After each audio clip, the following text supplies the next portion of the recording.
बढ़िया से छोटा सा करम डंडी अपना डंड पाड़ो और करम बाबा से खुश नो और धनवान मनो। धनवान मनना के मन मन्ना रे, धनवान मनना के मन मन्ना रे।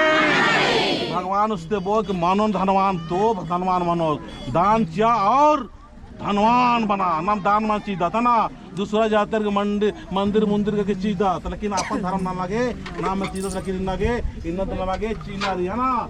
जय सदर में रसीद पढ़ रो असुन चिया सरदार और रसीद मुंजरो अपन कॉपी नु लिखा जी के और मात्र अड़पन तो कलर की मोबाइल नंबर ख्वार ची के इन पूरा आलर की 21 तारीख की प्रार्थना मंचोन और कौन करम बाबा की उनका भजन मनो मनना चाहिए मनना चाहिए नाम रोज चाला जी को भजन मनी, लेकिन करम बाबा की भजन माला मनी मान मनी वाह मनी का करम डंडी पाड़ार की। चलो पिंकी शुरू करो। जय धर्मे जय धर्मे सातो भाया सातो करम गाड़े सातो भाया सातो करम गाड़े सातो धनी सेवा करे सातो धनी सेवा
लोटा लेके हमारा 7 लोटा लेकर पूजा मार के संगे संगे माना सरना में मथा टेक के चले धर्म डहार पगाड़ी बांध के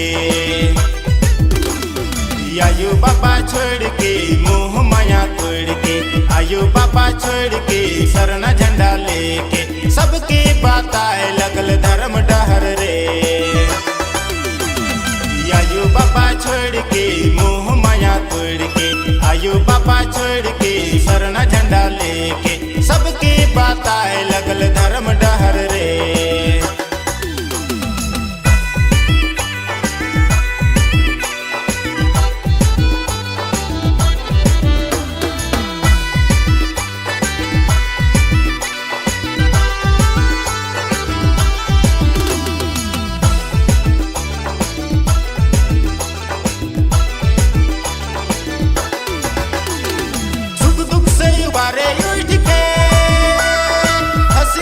बताए लगल धर्म डहर के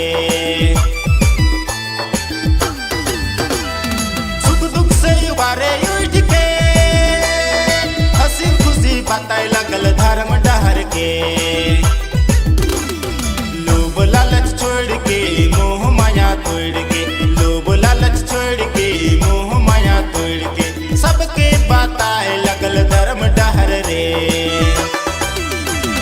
लोभ लालच छोड़ सरना झंडा लेके, लोभ लालच छोड़ के सरना झंडा लेके, सबके बात आए लगल धर्म डहर रे।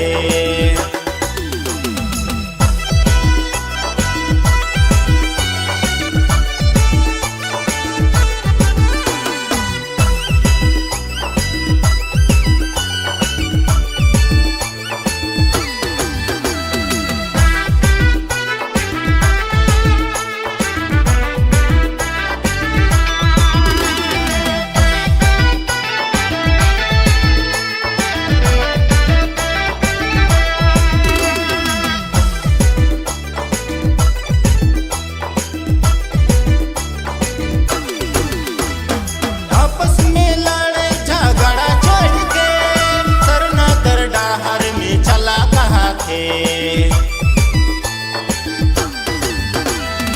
आपस में लड़े झगड़ा छोड़ के सरना कर डहर में चला कहा थे।